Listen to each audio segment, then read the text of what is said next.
Good morning, good afternoon, good evening, wherever you are. It's always a good time to discuss the gospel and to talk about the book, Our Daily Bread. Today, we're going to be discussing chapter 15, which deals with thoughts. And before we delve into the content, I would like to take this opportunity to thank Kardec Radio for offering programs just like this one that allows us to do a deep dive into the teachings from the different spiritual masters, of course, from Jesus and also from the higher spirits that bring us a new context and new light to Jesus' message. So, just as a reminder, Kardec Radio is in different social media platforms, including in the X platform, which was formerly known as Twitter. And also, Kardec Radio has its own app where you can have access to podcast like types of programs. Before we start, let's close our eyes and get ready for our prayer. Thank you, Lord, for the opportunity that we have to study and to learn more about Jesus' teachings. Thank you for our lives, our challenges, and our learnings. Thanks for our minds and the ability that we have to create so many great things. And thank you for our hands, our feet, that allows us to move ourselves and to operate here on a planet Earth. May your peace be with us always, so be it. Wow. So today we're going to be discussing again chapter 15. It's called Thoughts, and it is based on Paul's letter to the Philippians. Philippians chapter 4, verse 8. And this is how it goes. Finally, brothers, whatever is true, whatever is noble, whatever is right, whatever is pure, whatever is lovely, whatever is admirable, if anything is excellent or praiseworthy, think about such things. There's a very interesting story behind this particular passage, and it is the fact that during these times, had been incarcerated. He had been incarcerated in the different circumstances, not because he was a bad individual, not because he was a criminal, just because he was persecuted for having different ideas than either the pagans at the time or the Jews at the time. So, and during that time, he had this circumspection, and that led him to elevate his mind. So, regardless of where you are, regardless of the circumstances that surround you, Paul is reminding us the need to have our thoughts, to keep our thoughts noble, to keep noble thoughts of righteousness, thoughts of purity, thoughts of what is lovely, whatever is admirable. So thoughts that are good, thoughts that are of excellence and praiseworthy. So keep that positive energy in our minds. Let the positivity emanate from our minds, regardless of what we're going through. Might those be good times or bad times? Emmanuel expands here in chapter 15 by reminding us that all of the accomplishments of mankind constitute the result of thoughts on the part of human beings. Evil and righteousness, the ugly and the beautiful lived prior to anything in the mental thought of who produced them in the incessant movement of life. So quite interesting. So Emmanuel starts by reminding us that everything starts from our minds. Whatever we build, whatever has ever built, think of, if we look around us of all the great things that have been accomplished throughout history, and also those moments that were dark moments.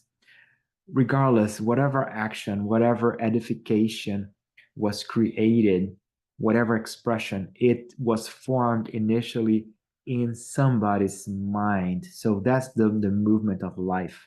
So again, think about the great pyramids, think about the great architectural achievements. And we do not have to think about all the bad things that happen, but we don't have to mention so many other things that also happened, and they came from somebody's mind. We're able to send to shoot people to the moon and into the stars thanks to people who were intelligent enough and who created means for us to go outside the earth. So again, everything starts in our minds. So that also applies to our daily lives, all of our actions, whatever is positive. That's why Paul reminds us here that we should have this positive, this optimism, this praiseworthy kinds of thoughts, because those will derive positive actions, positive constructions that will be expressed in the physical world and also in the spiritual world as well, because we do understand that we can also build, we can also edify, we can also form. Our thoughts have a very strong form in the spiritual world, and they can actually materialize in the spiritual world uh, and create uh, tangible tangible objects in the spiritual world, tangible items in the spiritual world. So let's make sure that whatever thoughts we have this positivity. So whatever we build around us, either in the present, in the physical realm or in the spiritual realm, is something that is positive, that is good.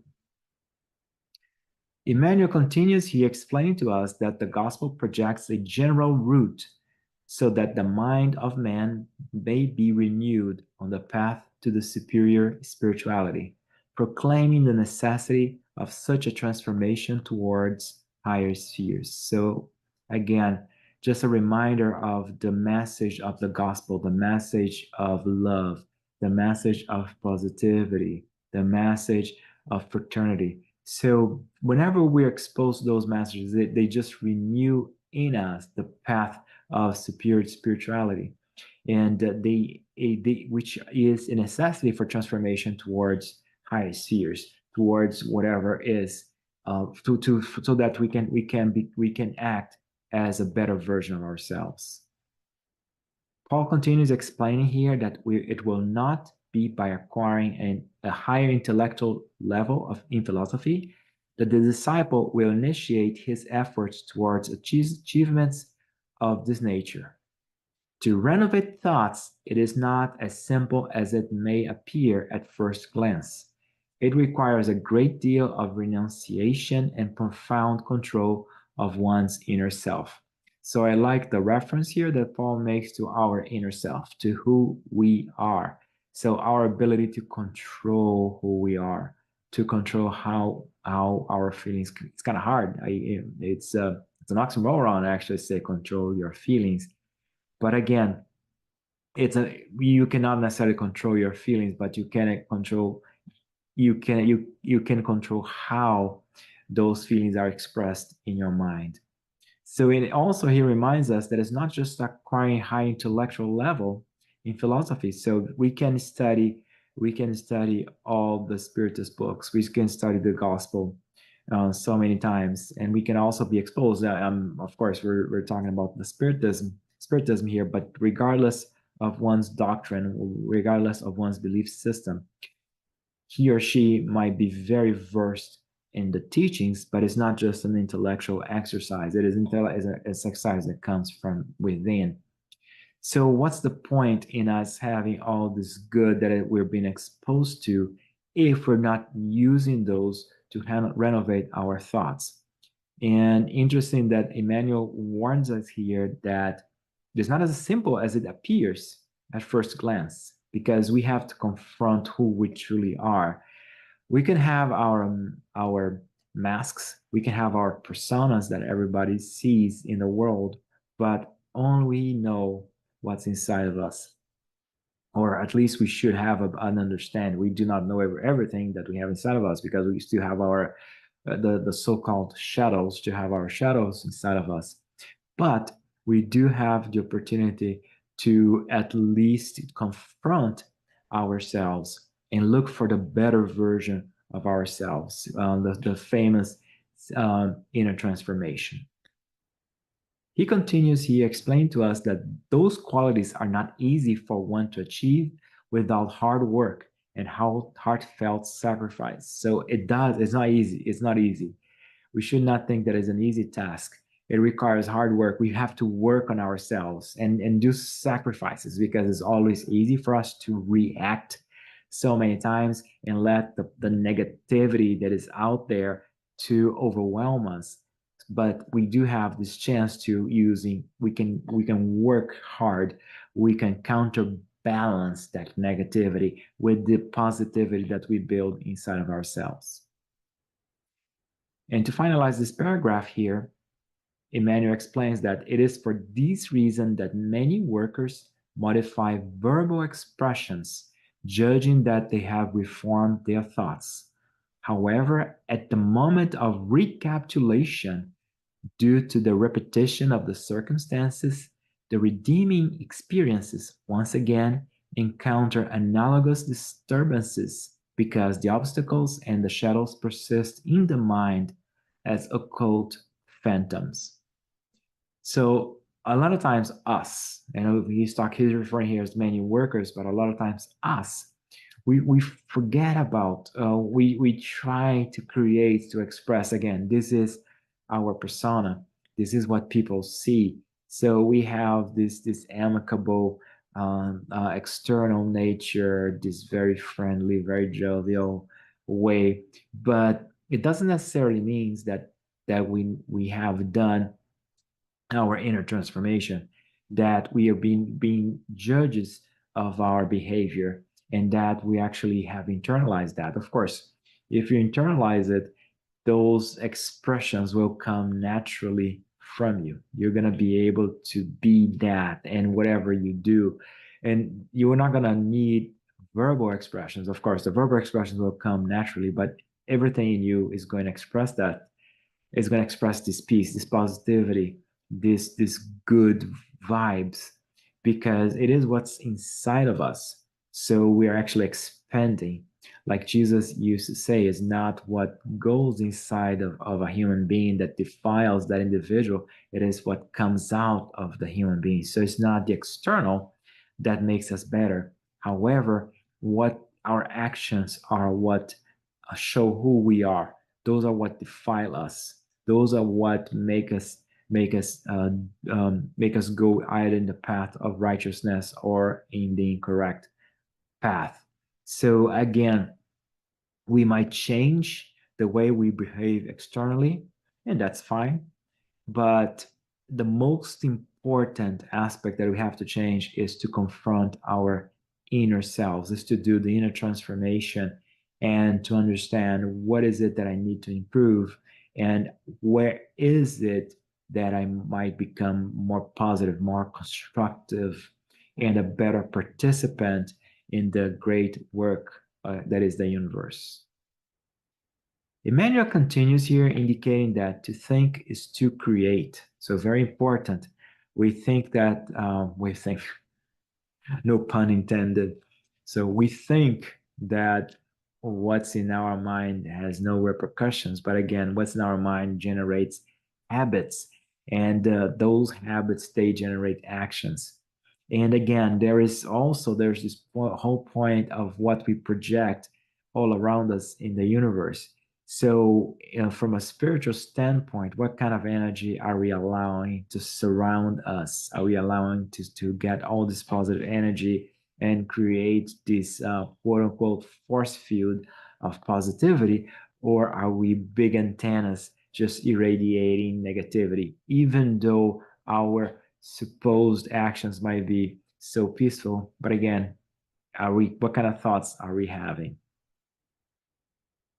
The reality of creation may not come to the surface at once in the field of transitory effects, but the object formulated by the mental forces live in the inner world, requiring special attention in the attempt at continuation or extinction. Very interesting, because again, we might not see this negativity taking effect yet all at once, because we live in a very transitory world where everything is so apparent, but everything also changes. So even though I have this persona that is very positive supposedly, but if my inside is not positive, if my thoughts are not praiseworthy, like Paul mentioned, so sooner or later this negativity, this darkness is going to overcome me.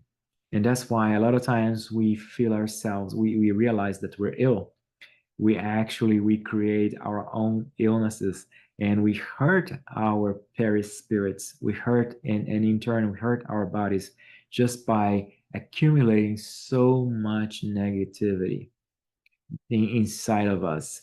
And a lot of times also we might cause disharmony again, even though we're trying to do our best. But since we're cultivating this negativity, and since we're spreading these negative thoughts all around us, so we are contributing to the disharmony around us. And sooner or later, this is going to catch up with us. And then we find ourselves in a society that is unbalanced. We find ourselves in a family that is broken. And in any other society, in our workplaces, we find this disharmony. And a lot of times also, we tend to attribute those circumstances to those around us. But part of us confronting our inner selves is to understand, how much have I contributed to that? How much have I contributed to the disharmony that is now part of my life and that surrounds me wherever I go to? Again, everything starts here with our in our minds. Emmanuel finalizes, indicating that the message from Paul to the Philippians is of a sublime content. And yes, it is. As spiritists, again, we have this understanding that we're not restrained to our physical world. We have our physical world, but we also express ourselves. We radiate also in the spiritual world as well. So that's why this message from Paul, it is so current, even though it was written almost 2,000 years ago. And he continues here just to finalize. The disciples that were able to comprehend the profound essence in an effort to seek whatever things are true, honest, just, and pure, cultivating them each day, shall have discovered the divine equation. So again, the disciples, us. So if we understand this profound essence, and by understanding here is not just an understanding intellectually, but it is to internalize in this essence and making an effort to seek things in our thoughts, in our feelings, things that those things that go from the inside to the outside, and make sure that those elements are true, honest, just, and pure. And here, and Emmanuel mentions cultivating them each day. So going back to the fact that it's hard work, it is something that you're gonna always be doing. Just like the whole process of inner transformation, it is not something that happens overnight. We do not evolve, we do not grow, we do not elevate ourselves just with few changes, with a few abrupt changes. Everything in nature happens in stages. However, it is up to us to cultivate this positivity and have this positive energy coming out of us each day so that we can have the divine equation. And I like the fact here that Emmanuel mentions divine equation, because I'm pretty sure everybody remembers from his or her times of algebra that an equation means something that equates. So we have discovered this divine equation, and whenever you have an equation, you have some terms on on the left hand side, and those terms, they equal, they add up, and there are some operations, they work together and they produce a result in the end. So our result in this case would be divinity. That is the equation, or I should say a formula, whatever better best suits you to produce this divinity. It's the divine equation. It is something that's going to produce divinity.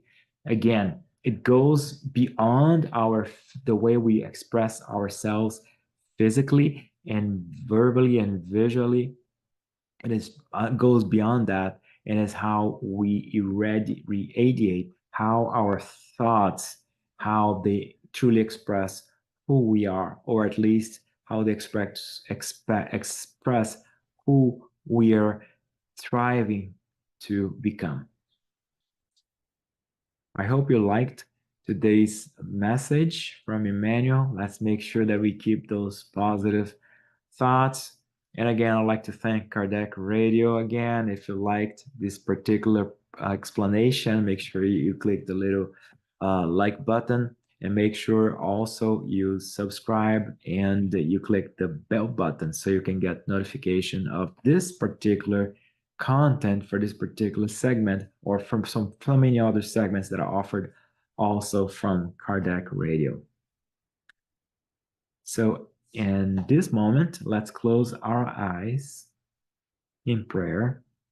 And again, thank the Lord for the clarification that Spiritism offers us, the lessons that the spiritual world offers that illuminate us and that point out the need for us to cultivate positive, pure, praiseworthy, honest, just thoughts. Because again, just like Emmanuel explained to us, everything we do starts with a thought, it starts from our minds.